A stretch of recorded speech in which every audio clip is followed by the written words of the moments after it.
today, keeping in with the theme of John Carpenter movies that we've done for the last 3 nights on the channel, we're going to be talking about one of my favourite John Carpenter films, and one that seems to be the most underrated, and that is Prince of Darkness. Not a great DVD cover. I did get an imported version of this one recently, but they are actually not the film poster. Yeah, that was the original film poster. Didn't really tell you what the movie was about, but yeah, this is an imported version, but it's coming out on 4K Blu-ray pretty soon. So I do put it in the same bracket as The Fog, as like a John Carpenter film that's not as well regarded or well known as like Escape from New York and stuff like that. Yeah, but it's one I didn't see this film till about 2002. And it really creeped me out. It like gave me nightmares. It's somewhat sort of subconsciously. When I was watching it, it wasn't like I was, I mean, I get scared by films, obviously, but it kind of left an impression with me because there's something about it. It's a real slow burner of a film. And in context, the build-up's the best like part of it, where like it's just slowly building up the creepiness and like the weirdness of like what's going on around the church. Yeah, and we'll get into the specifics of the plot and everything in a moment, but in context, this one is what John Carpenter calls, well, this is part 2 of his Apocalypse trilogy, which started with The Thing, and then you've got Prince of Darkness, and then you've got In the Mouth of Madness, which is another fairly underrated John Carpenter film. This film, Prince of Darkness, was the first one that he did, I think, after Big Trouble in Little China. And that was a big studio production. Yeah. I think took a while to really reach kind of the levels that it should have done, because I don't think it did too well when it was first like released. Yeah, it really kind of tanked at the box office, but it picked up its own audience on like home video. But Prince of Darkness pretty much marked John Carpenter's return to doing sort of lower budgets, a bit more independent films.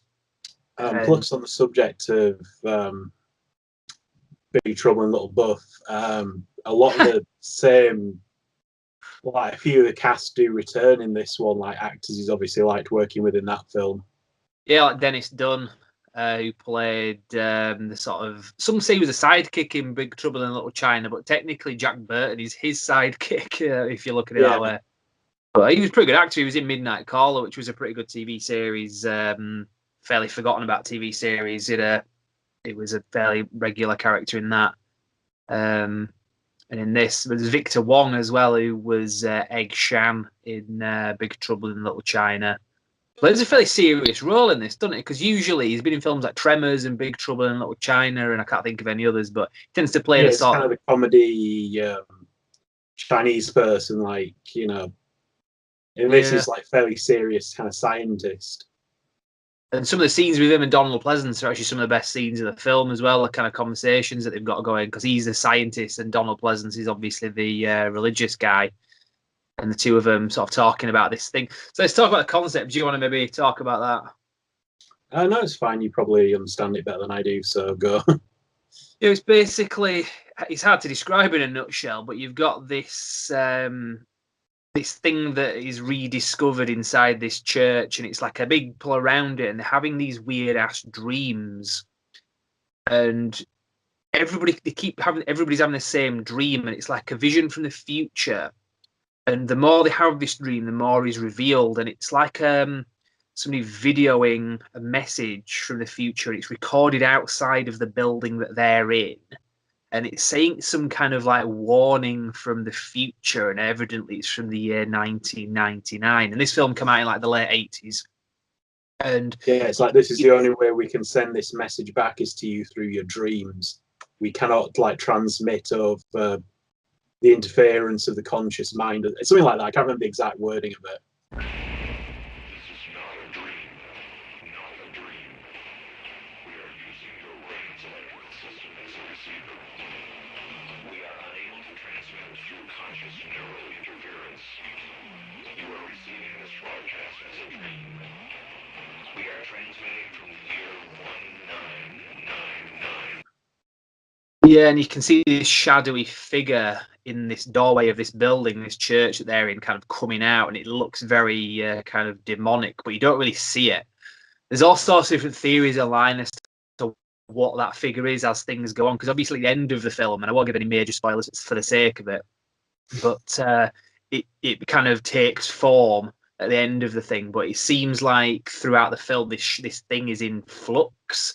So depending on what they do, this thing will take that form, kind of like in Ghostbusters, where they talk about the form of the destructor will come, kind of thing, and they have to decide what form it will take. It's a similar sort of concept to that in a way.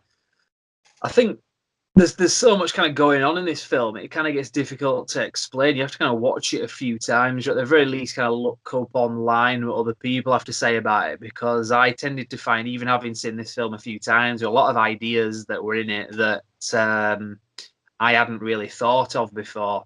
It's one of those films that kind of benefits from a re-watching as well. Yeah. But at the end of it, it basically comes down to, like, you know, when we were talking before about the left and the right wing of horror, the left wing being that the evil is in the human heart kind of thing, the right wing is the evil is out there in the forest going to come out and get you kind of thing. This one's more your right wing of horror because it's the thing that's kind of coming out to get you. And the end bit is really creepy. I mean, it is a bit of a spoiler, is this, but the end of the film ends with basically pulling this, like, devil thing through a mirror. And it's really creepy. His hand starts coming out of the mirror, and it's like a typical sort of beast, you know, red hand, like big and, you know, like you'd expect the hand of the devil to be. And I won't ruin it anymore beyond that, because obviously that would kind of spoil the ending of the film if you haven't watched it. But yeah, really creepy, real slow burner of a film. And yeah, it's one of those things where it looks very cheap, but that's only because it is. However, they managed to do a hell of a lot with the limited amount of things they have. Kind of like other films like Halloween and stuff, where, I mean, the original Alien, to a degree, it's like you don't see that much because they can't show you that much because they don't have the budget or the effects to show you that much. And it can be a lot more effective than, like, right, here's a giant, like, CGI creature that we've done with all the latest effects, and we've got like a ridiculous budget to throw at it, and the end result is no less, in fact a lot of the times it's less effective than what you've seen in older films which had a lot less to work with, if you get what I mean. Yeah. There's little things as well, like the end with the well, throughout the film, actually, there's these homeless people that are sort of lurking around outside the building, and just little things. One of them's Alice Cooper as well, by the way. And there's like one bit in particular where Donald Pleasance is outside, and this homeless woman comes up to him, and just her voice is like really sort of like distorted. He's like, "We're so glad you're opening the church again after all these years," or whatever she says. And it's like ants and shit crawling all over them and like weirdness. Yeah, which isn't difficult to pull off from a budget point of view when you're making a film, but it's really effective. And at the end, you've got this kind of. One of the things I was watching about Prince of Darkness was saying, like, a couple of the props that he used in like some of the death scenes and stuff were actually things that we used in Alice Cooper's like shows and stuff. Yeah, the bike. This is like one bit where a guy gets like stabbed by Alice Cooper, and that's apparently like a prop that he brought with him, because that's how limited the budget was. One of the things I was watching about Prince of Darkness was saying, like, a couple of the props that he used in like some of the death scenes and stuff were actually things that we used in Alice Cooper's like shows and stuff. Yeah, the bike. This is like one bit where a guy gets like stabbed by Alice Cooper, and that's apparently like a prop that he brought with him, because that's how limited the budget was. Yeah, there's a bit of a nod to him as well. He did a song called Prince of Darkness as well. I think that was one of his nicknames as well, wasn't it, Alice Cooper? You know, like James Brown was like father of soul kind of thing. But yeah, some pretty effective, like, nasty bits in this, but there's nothing too gory, really. I mean, there's some like nasty bits, like the woman that gets the thing inside of her, and she starts to like get all sort of blown up, and her like face is all like starts melting up. I mean, to be honest, that's both a very gross effect and also probably one of the weakest effects, because it does look really kind of special effecty, if you get me. Yeah. But I don't really see how else they could have done it. And especially how else they could have done it on the budget this film was made on. Yeah. This is made on what, like 3 3 million. million. It sounds a lot, but at the same time, that is like nothing for a film. It was like thrown together with like fuck all. Yeah. Yeah, but like I say, I think that kind of helped the filmmakers be a bit more, forced them to be a bit more creative, maybe. That's exactly the point I was trying to make. You think you just summed it up pretty like succinctly. Yeah. They've got like millions and millions and like a massive special effects department. They tend to lean on that, and the end result's not necessarily any better. In fact, a lot of the time it can be worse. Yeah. So yeah, it's just like I say, it's one of those films that's just got like a real creepy, atmospheric thing to it. The score as well. It's another one John Carpenter did like most of his scores for his films, and this is one that I think a lot of people really rate quite highly. And I would agree with that as well. It's just all these things kind of come together, as it is often the case with John Carpenter's films. He really was good at what he did back in the day. Just a shame he stopped making films in a lot of ways. I seem to remember hearing I think it was like 9/11 when that happened. That's when he stopped making films for the most part. I mean, he still did a few little things after that, but I think it was, the world has seen like true horror kind of thing. I don't feel it's like, this is what he said. He didn't feel it was something he wanted to do anymore. But then again, I think some of his later stuff was getting a bit meh. I mean, Ghosts of Mars, I kind of like it, but at the same time, it was kind of awful. And it was a bit more action based, was that? I mean, I like Ghosts of Mars, but I don't hate it, but at the same point, it's not something I would stand up and like defend. It's like, this is pretty awful. I kind of enjoy it for what it is, like a weird Martian zombie thing, but at the same time, this was not a masterpiece of cinema. I haven't watched this yet. The Ward, I've been kind of told that it's really bad, so I didn't really want to watch it, but I've had it on DVD for a little while. It came out in 2010 as well, so I should probably get around to watching that. But yeah, to sum up anyway, because we're coming towards the end of the video, great film. If you haven't seen it, give it a watch. It's had a re-release, so it's got a re-release coming up on 4K UHD Blu-ray, because up till now it's been fairly hard to get hold of on Blu-ray. I had to get an imported version. Which didn't have the audio commentary. That's why I've still got the DVD. But good news, we were talking about The Fog the other day, weren't we? And that's finally come out. I've got the Steelbook version. I haven't opened it yet. Yeah, that looks pretty cool. It's got a load of extras that weren't on the standard Blu-ray, so I think I can probably get rid of my DVD of The Fog as well. I mean, I don't expect like a 4K or like a Blu-ray to have every single thing that the DVD had, or like the exact same things, if you get me. Like, if it's got a slightly different featurette, fine. But when it's like, this is like noticeably lacking in features, there's like no featurettes, there's no deleted scenes, there's no commentaries, there's literally nothing. That's when I get pissed off. That's like, this is a definite downgrade. Yeah. Well, looking at these, actually, no, I mean, I can definitely get rid of the DVD. In fact, you can have it if you want it. I don't know if you've got The Fog. I'm pretty sure I've got The Fog, to be honest. Yeah, I'll be getting rid of that anyway. I don't need it anymore because they've done a good job with this. So. Yeah. Which, like I say, if you're paying out the price for something like, well, certainly a 4K now because they're the expensive ones, you expect to have at least the same level of special features as the, even if it's a slightly different featurette or it's a slightly different interviews or something, as long as it's comparable, not just like, this is a massive downgrade with extra features. Yeah.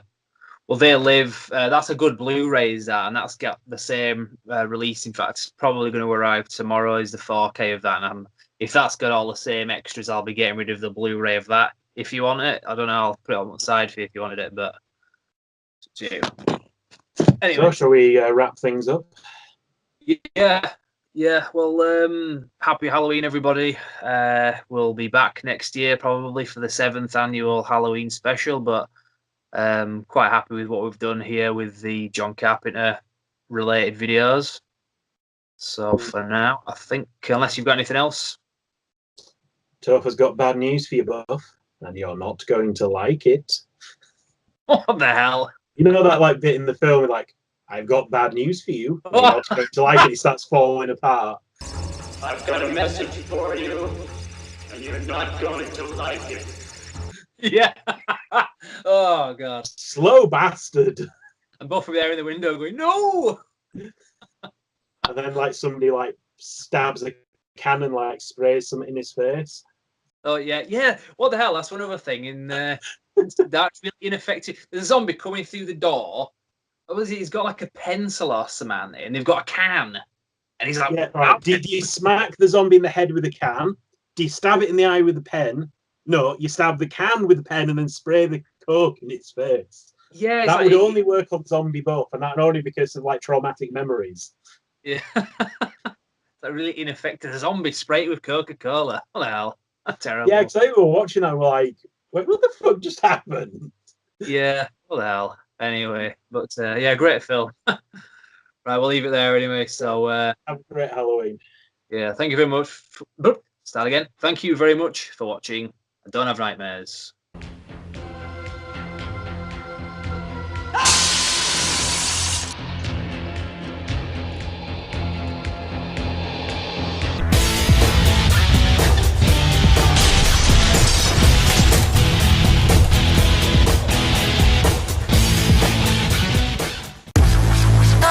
Snapped his fingers, and it was goodbye for I will inherit your corner.